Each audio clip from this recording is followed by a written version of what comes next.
Hi everyone, and welcome to this week's episode of Low Season Traveller Insider Guides. I hope you're all doing really well and that you've had a great week so far. This year we've launched a small selection of intimate signature low season journeys with our wonderful partners which show off each destination in their very best light. This week we're going to focus on India's Golden Triangle as we speak with Lovleen Sagar from our very good friends and partners at Sita India who are organising this trip with us. Now, I first came across Sita when I was working with the eminent multi-award winning tour operator Kuoni some years ago.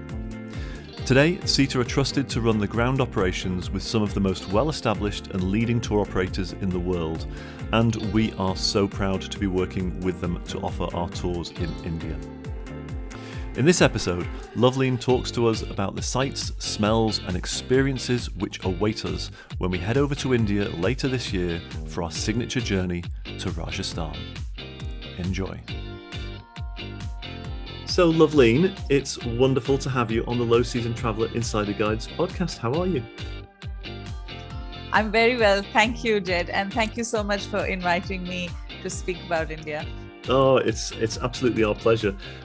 We've featured India for quite some time on Low Season Traveller, and India, of course, features in our very first edition of the Low Season Traveller magazine, which is going out this month as well.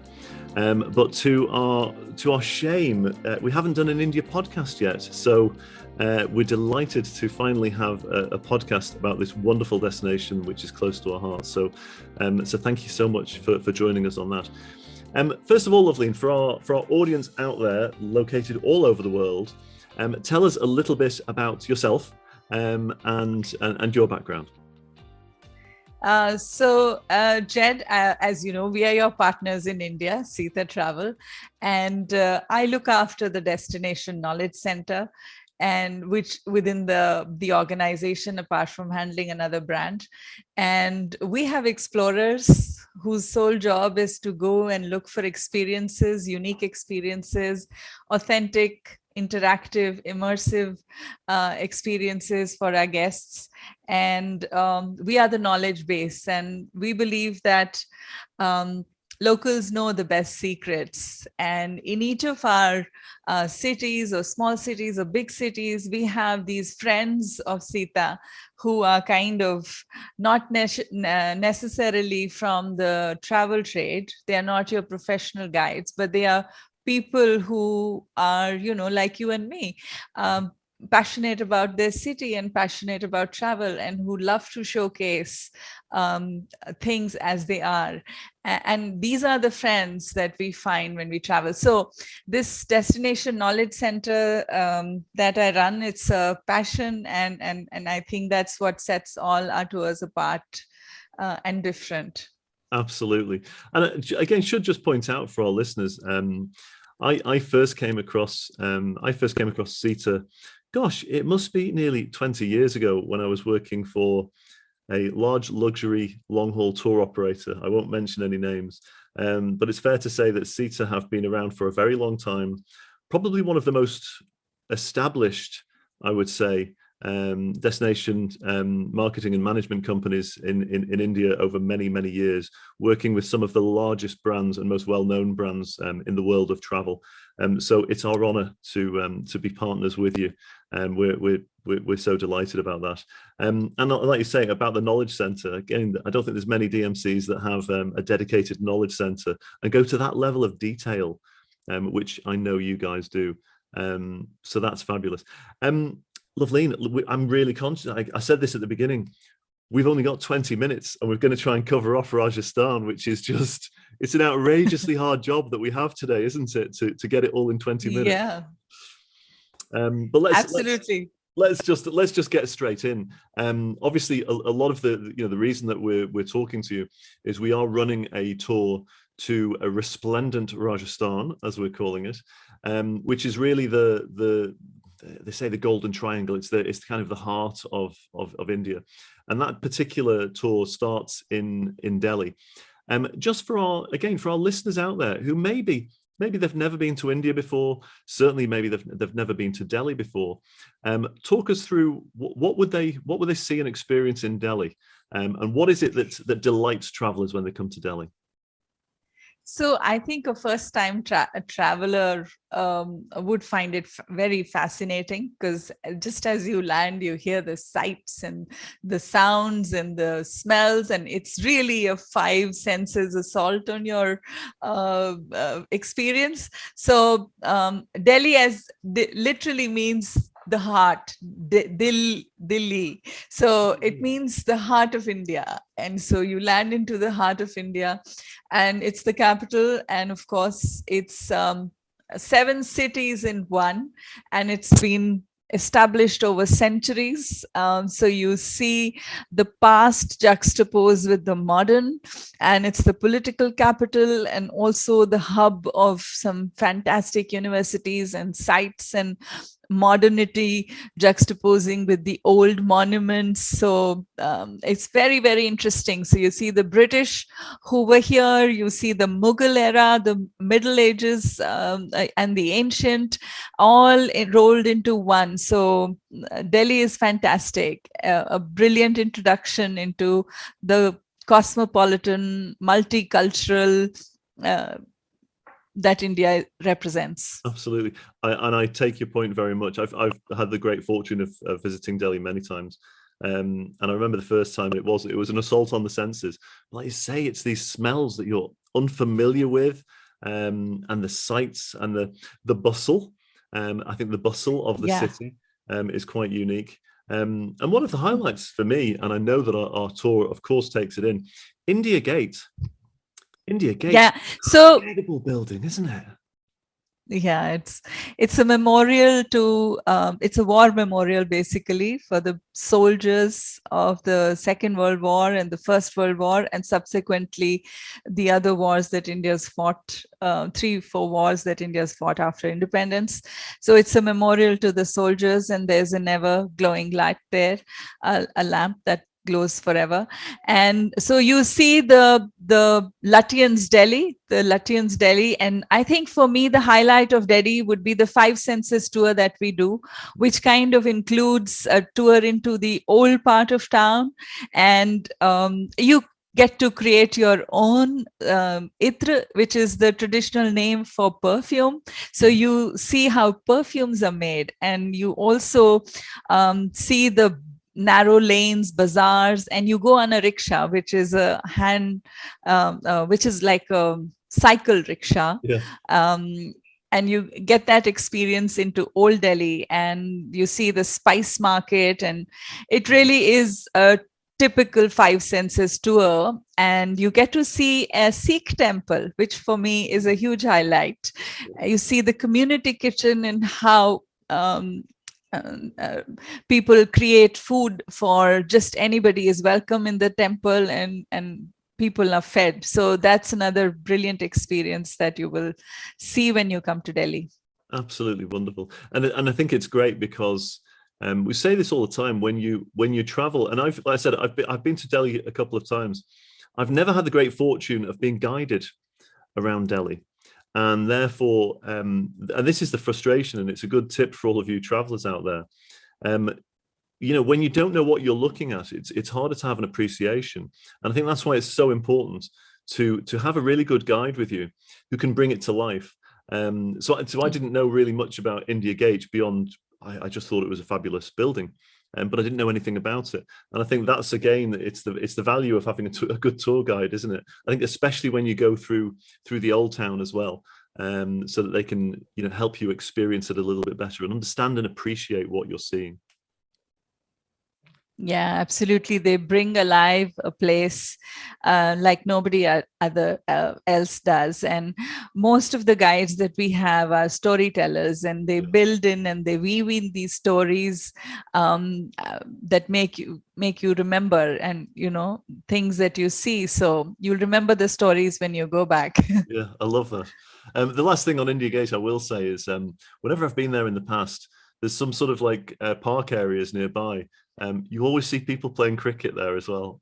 You just remind me that India's Indians love their cricket, don't they? Yes, we do. It's a religion. Cricket is a religion in India. It's brilliant. And and having ice cream at India Gate is another thing that we Really? do. We love to do in the summers. So you often see ice cream vendors in and around India Gate. If you go in the evenings, you can buy your ice cream, sit there in the lawns, the beautiful gardens, and just enjoy an ice cream on a hot summer day.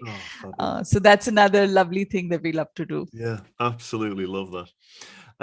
So that's Delhi, and obviously there's an awful lot to see and do in Delhi. On our particular tour, then we head over to Agra. Obviously, most famous, of course, for the Taj Mahal. How long does it take to get to Agra from Delhi? So you take the train, and the train's just about 2 hours, and it's an chair car. Like you have seats in Europe, those kind of seats, big windows. This is a new train, so it's a fast train. It's the fastest train we have right now. Our trains generally are a bit slow, but this is the fastest train that you have. And so you take the train, and it's a 2 hours journey. Very easy. And like I said, Agra famous for the Taj Mahal. What's it like? What's it like when you watch guests first catch glimpse of the Taj Mahal? What are their reactions like typically? I think it's a lot of people are awed by the scale of it. You don't realize how huge and massive it is. And the other thing is the symmetry. It's flawless in its symmetry. No matter what side you look at it from, there is a symmetry. I think that's really the beauty of Taj Mahal. And it changes its moods and colors according to the light of the day. So if it's a bright sunny day, it'll have a different hue, and if you see it in the early morning, it'll have a nice orangey hue to it. And then again during sunset, the colors of the sun just transport to the building, and it becomes something else. So it's very romantic and surreal at another level. Absolutely. It's so funny because it's probably, it must be one of the most photographed buildings in the world. Yes. And every photograph I see of it, like you say, different light. We've got some on our website actually that are taken, I think, at there's a mixture of sunrise and sunset. And actually in our magazine, in the first issue, we've got a beautiful photo of the Taj at sunset. And it all looks like a reddy, orangey. It's just absolutely magnificent. But it's amazing to see the different shades. And I think it's remarkable when you talk about the size of it. And I've never seen the Taj Mahal. And it's on my list, like it's on everybody's list, of course. But when you talk about the size of it, I kind of get that, because I had the great fortune years ago to see the Great Pyramids in Giza. And I'd never really grasped the size until I was stood next to the Great Pyramid. And then I was blown away by it, because I thought I knew the pyramids because I'd seen all of the photographs and everything else. Only when you get there in person do you really appreciate the majesty of these things. And I would imagine that's probably a jaw-dropping moment for a lot of people when they first see the Taj, is the sheer size of it, like you say. Yeah. So and also you're visiting the fort, Yes, of course. and you get another perspective into Taj Mahal when you see it from the fort. The Agra Fort actually was where the emperor who built Taj Mahal spent his last days. And it was in memory of his wife that he built the Taj Mahal. And when he was in his last days, when he lived in the fort, he couldn't really go to the Taj Mahal, and all he could see it from his window. So that view is another brilliant perspective into this lovely monument, which is recognized by UNESCO as one of the heritage monuments, and it's also now one of the 7 wonders of the world. It's and one of the most romantic gestures ever, I think, in humanity. Yeah, Surely, I mean, really, it is. I mean, it's such it is. a romantic story to it, and definitely one of the most romantic gestures I think that the world has ever seen. We then head over to Jaipur. Now, Jaipur, it's not too far, is it, from Agra?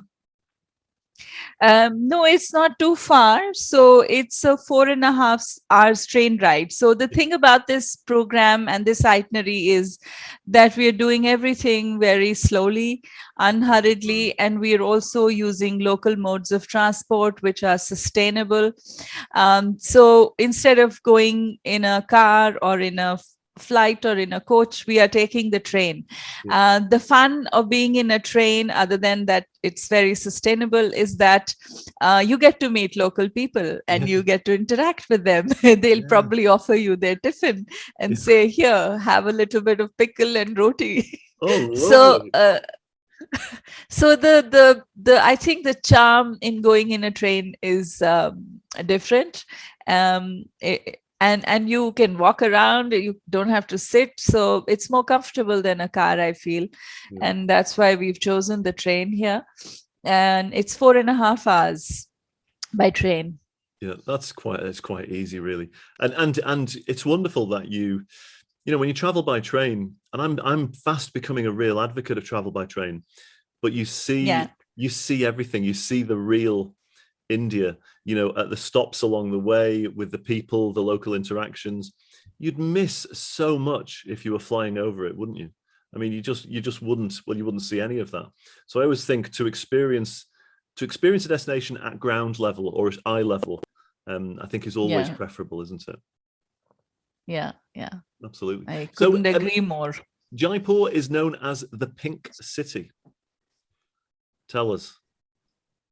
So, in honor of George V, when he visited India, the then ruler of Jaipur painted the entire city a hue of pink, which is very similar to the sandstone found in Rajasthan. So it's a natural color, and he decided the whole city must be painted pink in his honor. And so it still remains. And I think that's the beauty and charm of it. It's one of the oldest cities which were designed and planned.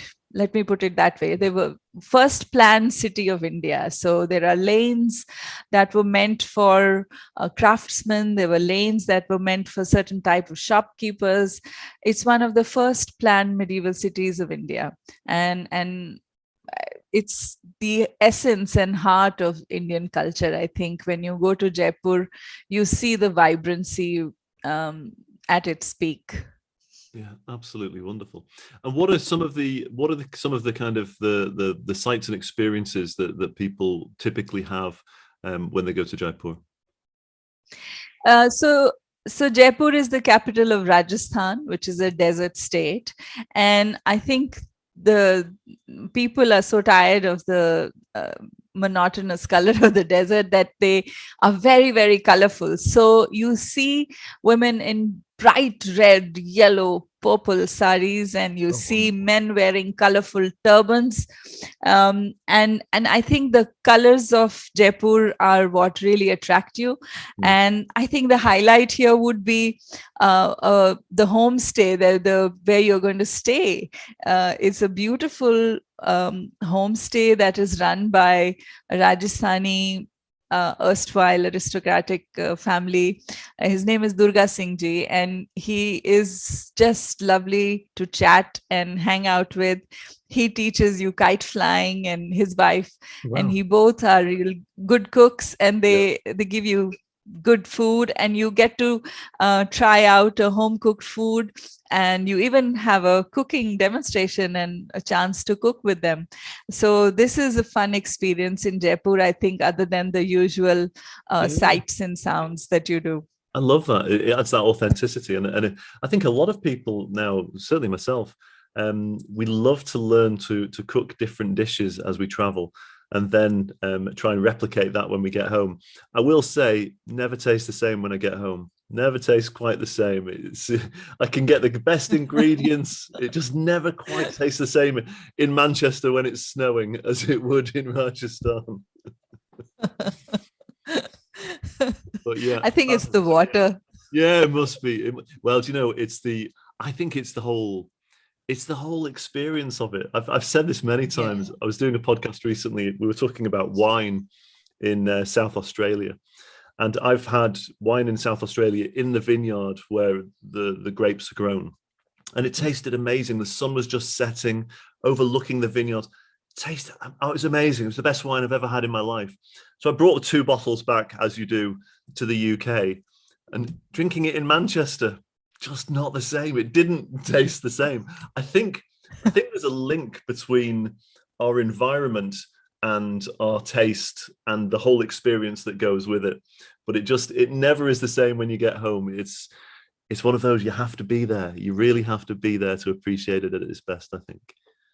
Yeah, I think that's where travel is important. So Absolutely. You get to experience the real thing and in its authentic setting. Yeah. Absolutely. So yeah. So then, and that's what happens. Yeah, sorry. Go on. I was going to say, so obviously we go to the Amber Fort, which again everybody can find out all about that, and I was going to say that we do all of the more expected sites to be seen in Jaipur, as well as, of course, these brilliant, unique experiences which really help people to get under the skin of the destination and really feel the Rajasthani culture. Then we head over to Jodhpur. Again, we're going by train, aren't we? Is it a far train journey? Yes. So this train journey is also about 4.5 hours. You leave in the morning at about 6 and you reach by 10:30. You're there.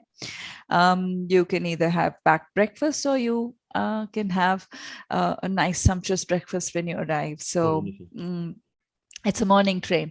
So you get to see the sights again, and the journey is quite interesting as you traverse through Rajasthan, through the heart of Rajasthan, actually, going westwards into this city of Jodhpur, which has its magnificent fort right at the center of the city. Mm-hmm. And I think I must talk about the forts and palaces here as we speak, because Rajasthan is on the western frontier of India, and it's dotted with these magnificent forts and palaces. So it was split into many principalities, and each principality had its own palace and, of course, a fort, because in the medieval times, all the invaders came into India through the western frontier, and to safeguard the frontiers of India, there were massive forts constructed all along Rajasthan. Mm-hmm. And those are today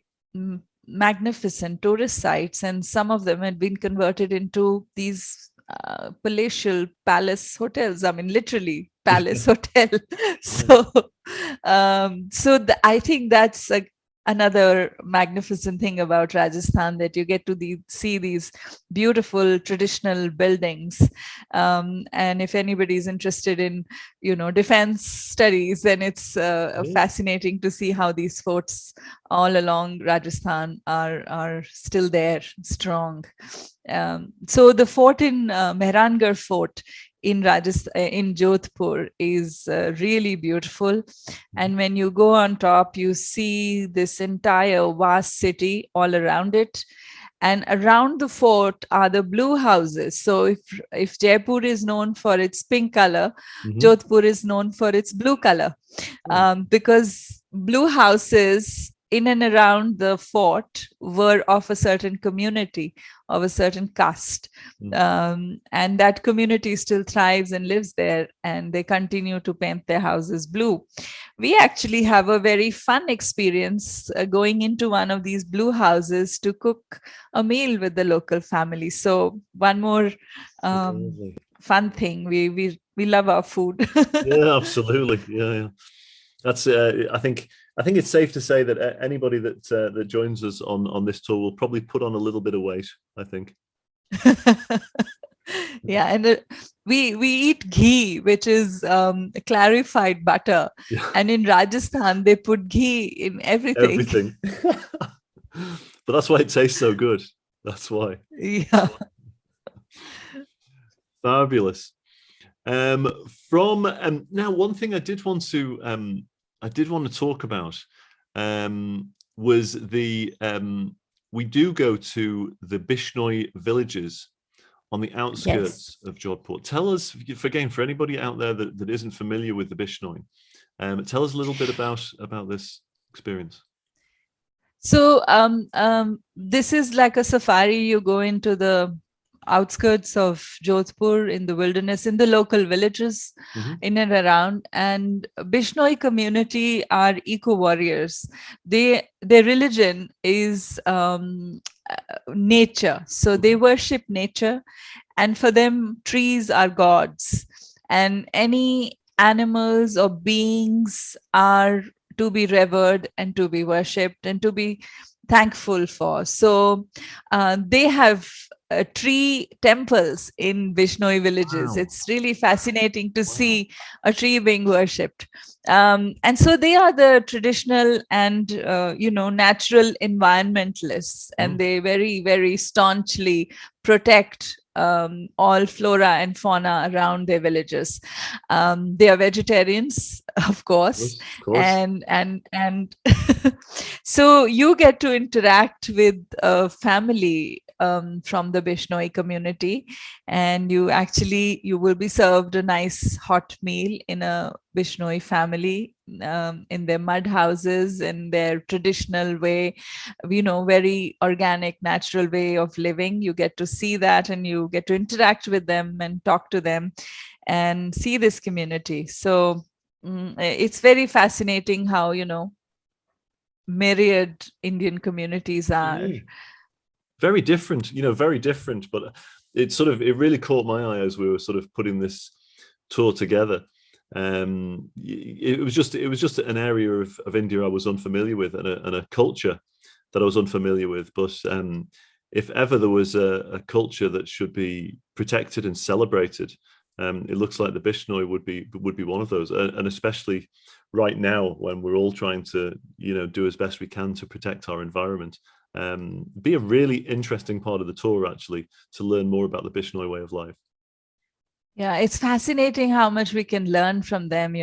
They don't burn wood. They don't use fuel that is extracted from somewhere. So they just wait for fallen branches and fallen trees to kind of use them for fuel if they want to. They would never chop down wood.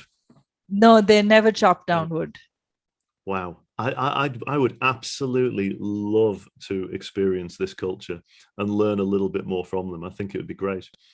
Maybe we'll have to get somebody from the Bishnoi to do a podcast on the Bishnoi culture. That would be cool, wouldn't it? That would be fun. Yeah, absolutely. Yeah, and we can talk about global warming and sustainability. Absolutely. And maybe we could all learn a little bit. Certainly we need to learn some over here. We head on then to Udaipur. Yes. So tell us what's in Udaipur for all of our listeners out there if they're not familiar with Udaipur. Yeah, so Udaipur is a long drive from Jodhpur. So we're taking a coach here. And then Udaipur is the city of lakes. It's like an oasis in this vast desert, Rajasthan. And it's the beautiful oasis with the famous Lake Palace, which is where the film Octopussy was shot, as made famous by Richard. No, what is that guy's James Bond's name? Roger Moore. Roger Moore. Oh yes. Roger Moore. Classic. Octopussy. Yeah. So yeah, that was famously shot in this city and in the Lake Palace. So this is the city of lakes surrounded by beautiful hills, the Western Ghats and small hills, and it's really lovely. And again, like any other Rajasthani city, it's got this beautiful fort and palace, and life around it is where the city kind of developed over a period of time. But you get to stay in a farmhouse a little away from the hustle and bustle of the city, and the farmhouse is beautiful. It's nestled in amongst the hills, and it's very quiet and peaceful. And the whole concept is to kind of relax and unwind and kind of de-stress in beautiful surroundings, and that is what this place offers, the serenity of nature. After you've had a hectic tour in the hustle bustle of big cities, so you kind of wind down as you get into Udaipur and slow down and relax and unwind. So what are the highlights here? There are some lovely tours you're doing here. So there is one tour that I particularly love. It is the meeting of rare textile and other artists in the city. So you actually get to get a hands-on experience into creating a little piece of fabric for yourself to take back, and you learn a little bit of block printing, tie and dye. And this guy, textile artist, is rare because they have unique techniques of tying and dyeing, and they create a kind of an effect of wave as you open the cloth after it's been tied and dyed. Then you also get to meet artisans who do Koftkari, so which is basically a kind of an inlay work on swords. You see those ceremonial swords, and they have these exquisitely carved handles, and there's the work done on those handles and on the sword is what they still do. And there is a demand from royal families, from the military, from certain communities which have swords as part of their rituals. Even the Rajputs of Rajasthan have that, and the Sikhs carry swords, so they also have, there's a demand from that community as well. So these artisans is what you meet, and I create a little souvenir for yourself here as well. So you get to see this, and I think this is fascinating to go into one small little place, a hole in a wall kind of a little workshop where you get to meet an authentic artist and try out these arts. So this is a nice immersive experience, learning something and at the same time chatting and meeting craftsmen. Yeah, it also helps connect us with, again, we say this so often in our podcast, it's about connecting with the culture and heritage of the destination. And whether it be the printing on the fabrics, which is done in a traditional way for centuries, or whether it's intricate carving, these are skills, but they're also part of the cultural heritage that make up the destination. And if we truly want to understand the destination that we're visiting, it's important to connect with the local and cultural heritage, and of course speak to the local people who've been doing this as well. And in that way, tourism, we always say this, it can help protect and preserve that culture and heritage for future generations to enjoy, because everybody understands that what they're doing, whether it be printing on fabrics or anything else, it's got a real value and an interest beyond just India or beyond just the region. We'd all be truly fascinated in that. Wonderful experience. And again, just to stress to our listeners, this is why we're working with SITA, because SITA truly understand about trying to get this connection with the cultural heritage in each destination. It's not just about seeing the fabulous forts and palaces, it's about connecting in a deeper level with the destination and with the people in the destination, and that's what we absolutely love. And that just sounds fantastic. I need to join this tour myself, I think. You must. Yeah, for sure. Lovleen, sadly, we are out of time. It flies over so quickly, doesn't it? I said at the beginning it was going to be a challenge to try and fit as much in as we could. But I think we've given, hopefully for our listeners out there, a real flavour and a sense of what they'll experience when they come to India and when they come to Rajasthan in particular, to experience this particular tour and the splendours of Rajasthan.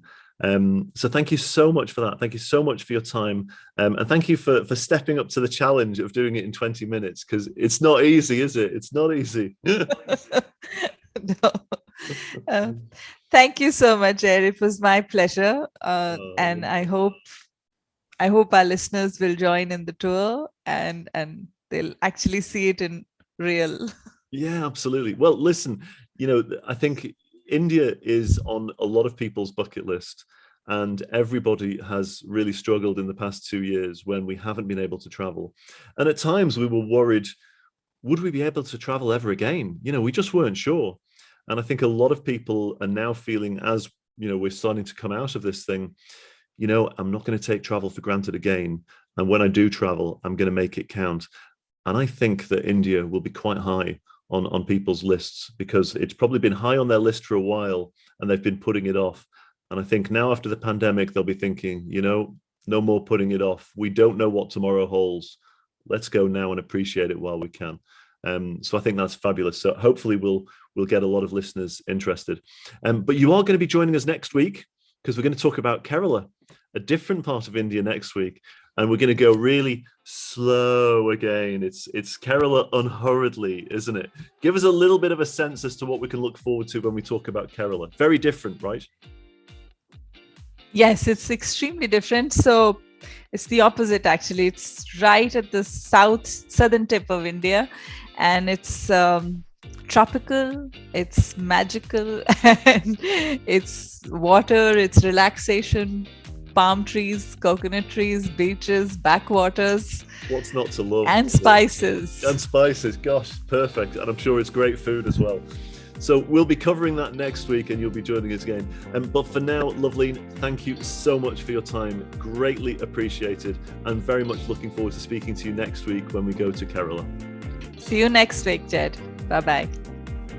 So there you have it. Huge thanks again to Lovleen for giving us this lowdown on our Rajasthan signature trip this week.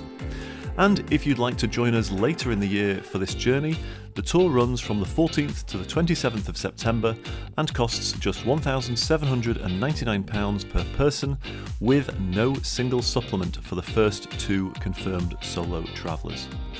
This price includes 13 nights accommodation with a fabulous breakfast included, as well as all transport in India and of course all the immersive excursions as detailed in the trip itinerary. It's going to be a superb once-in-a-lifetime trip, and there are only 12 places available. So please do visit our low season journeys section of the lowseasontraveller.com website to secure your place early. Finally, in our first edition of the Low Season Traveller magazine this month, we have a special feature on India where you can learn just why the low season months are the perfect time to experience the splendours of Rajasthan. You can subscribe for free on our website to get your copy today. But that's our show for this week. Thanks as always for your company. Have a great week wherever you are. Stay healthy, stay safe, keep your travel dreams alive, and don't forget to share this podcast with your friends, family, and social networks. And finally, remember that travel is always better and fairer for the planet, the local communities, and you, the travellers, when it's without the crowds.